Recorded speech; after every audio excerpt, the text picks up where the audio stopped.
Nos prochains conférenciers travaillent pour la firme Corridor Resources, promoteur du projet sur le gisement Old-Harry. Dina Murphy occupe la fonction de gestionnaire de la santé, sécurité et de l'environnement. Mrs. Murphy holds a master's degrees in organic geochemistry of the University of Victoria. She has shared her knowledge as a consultant for SNC-Lavalin on gas and petroleum projects and also as an analyst with the Canadian Association of Petroleum Producers. Paul Durling occupe pour sa part le poste de géophysicien chez Corridor où il fournit une expertise géophysique pour les activités d'exploration et d'exploitation de l'énergie de l'entreprise dans l'Est du Canada.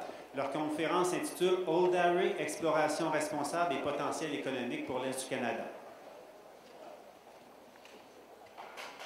Thank you very much.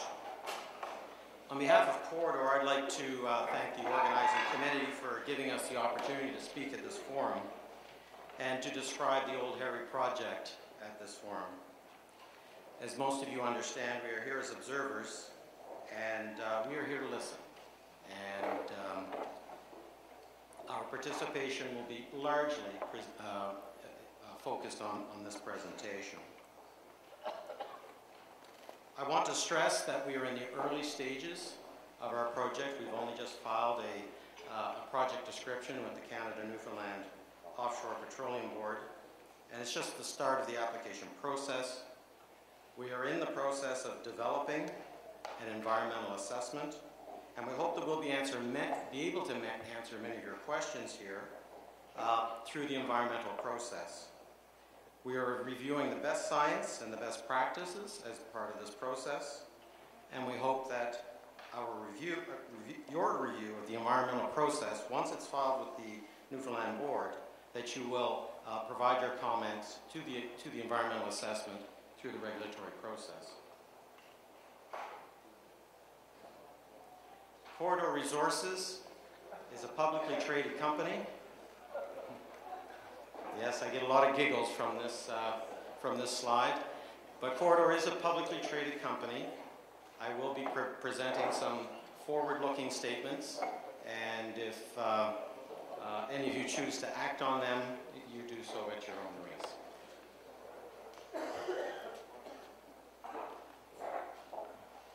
I'll be presenting an overview of who is Corridor Resources, history of oil and gas exploration in the Gulf, the hydrocarbon potential of the Old-Harry Reservoir, a summary of our geohazard survey results,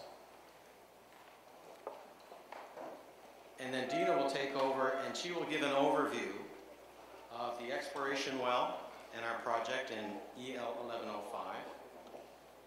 She'll discuss the potential economic benefits of the projects and then summarize the presentation. So first of all, who is Corridor Resources? Well, we're an Eastern Canadian energy company. We have exploration licenses and development licenses throughout Eastern Canada. We have a natural gas field in southern New Brunswick near the community of Sussex. We have drilled 40 wells there. We have installed, built, we own all of the gathering facilities, the gas processing facility, and the pipeline that connects the field to the Maritimes and Northeast Pipeline. We also have exploration licenses on Anacostia Island, on Prince Edward Island, and of course at the Old-Harry structure in the Gulf of St. Lawrence. We have a strong management team and a strong technical team. And many of our key people are former employees of companies and have worked in the offshore area. Now, Corridor has developed a corporate health, safety, and environment philosophy. And on the left side there, you can see a number of the policies and procedures that we have developed. And the mandate of this, of our health, safety, and quality and environment department is to protect people, the environment, and property by implementing an effective management system that demonstrates the importance Corridor places on quality health, safety, and environment. Now, quality health, safety, and environment policies and procedures are in place to support this mandate. And this is the management system that Corridor employs in all of its activities. There are consistent internal standards that govern all of our operations. Focus is on continuous improvement. And these policies and procedures and this management system is based on ISO international standards for environmental management, occupational health, safety, and quality. Now, in the Gulf of St. Lawrence, there have been 10 offshore wells drilled. You can see the wells numbered there. Most of the wells were drilled in the 1970s and 80s. Of those wells that were drilled, 5 had no hydrocarbon shows. There was no indication of hydrocarbon whatsoever in those wells. 4 of them had minor indications of hydrocarbon in the wells, and there's one significant discovery, and that's labeled number 5, which is the East Point well just in that area there. So that's a significant discovery license, and it's within the PEI jurisdictional area. Old Harry was first identified in the 1970s, and Corridor acquired its first licenses there in 1996. Since that time, the company has acquired 2 seismic programs, one in 1998, another in 2002, and then a geohazard survey in 2010.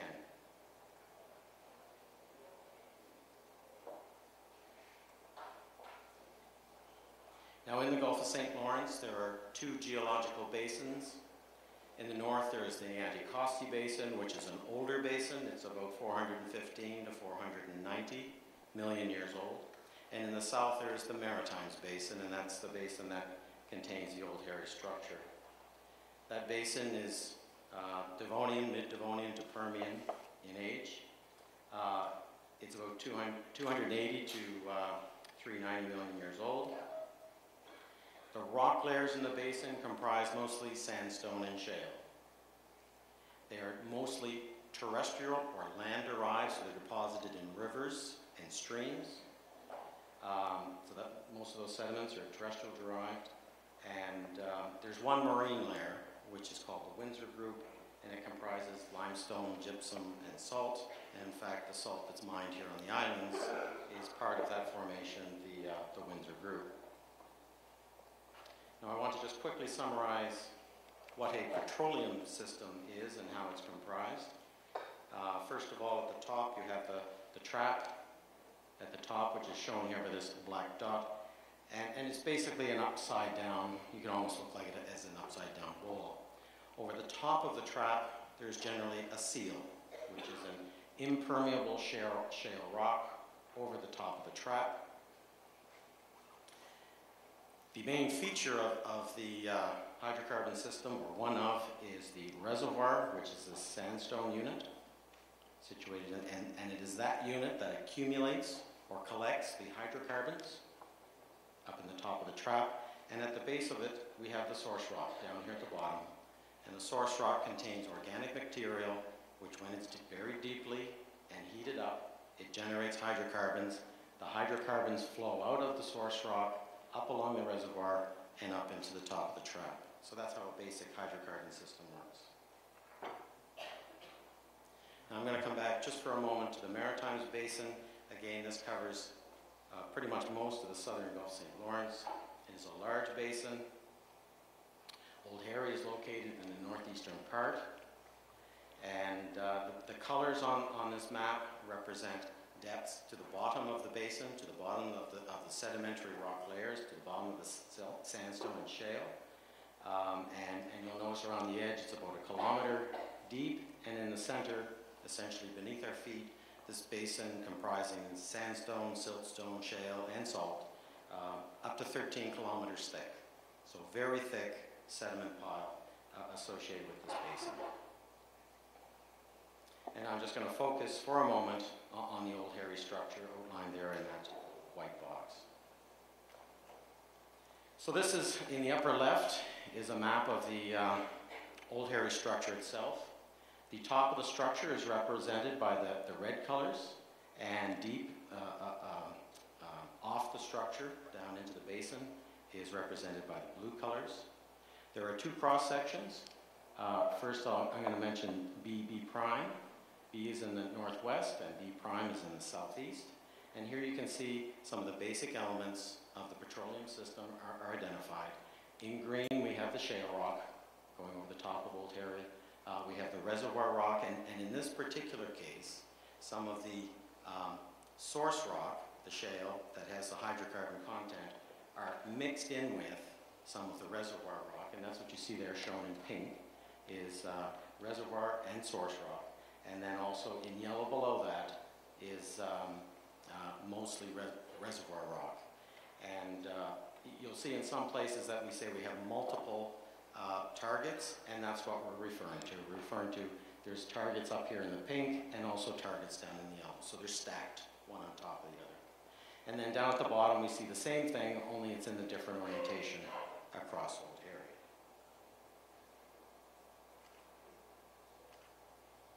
Now, one of the reasons why we're excited about Old Harry is because of a well that was drilled just to the north of here on an island called Rion Island. It was drilled in the 1970s by a consortium consisting of Texaco and a number of other companies. The well was unsuccessful. It did have some water in a reservoir and some oil staining on one of the sandstones. And in fact, the sandstone that you see right here. Now on this chart, the yellow represents sand. Please forgive my shaky hand. The yellow represents sand. The green represents shale. And the red that you see there represents the porosity, or the amount of space that's between the sand grains and the rock. This is, in the early days, my former boss, Norman Miller, we went to the Nova Scotia Petroleum Board. We looked at these logs, and he became acutely aware of what the quality of these sands were. And there's some of the better quality sands in the Gulf of St. Lawrence. And this particular test that you see right here, where the well bore was filled with salt water in 45 minutes, was particularly poignant for him, and that said that these are good quality reservoirs, and the results show that, that these rocks are capable of producing oil or gas, even though the zone was filled with salt water. So we've taken the reservoir parameters from this well, drilled on Brion Island, and we've used those to approximate what could potentially be contained within Old Harry. Now, throughout the Gulf of St. Lawrence, a number of scientists have looked at the source rocks, so where the hydrocarbon could potentially be generated.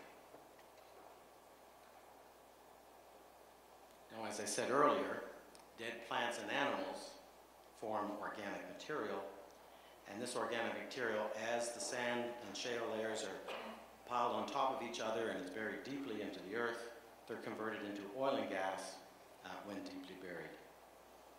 Shale containing abundant organic material is called source rock. Now, geologists study the organic material in source rocks to assess whether oil or gas could be generated. And the diagram at left, although it looks pretty scary, is actually quite simple.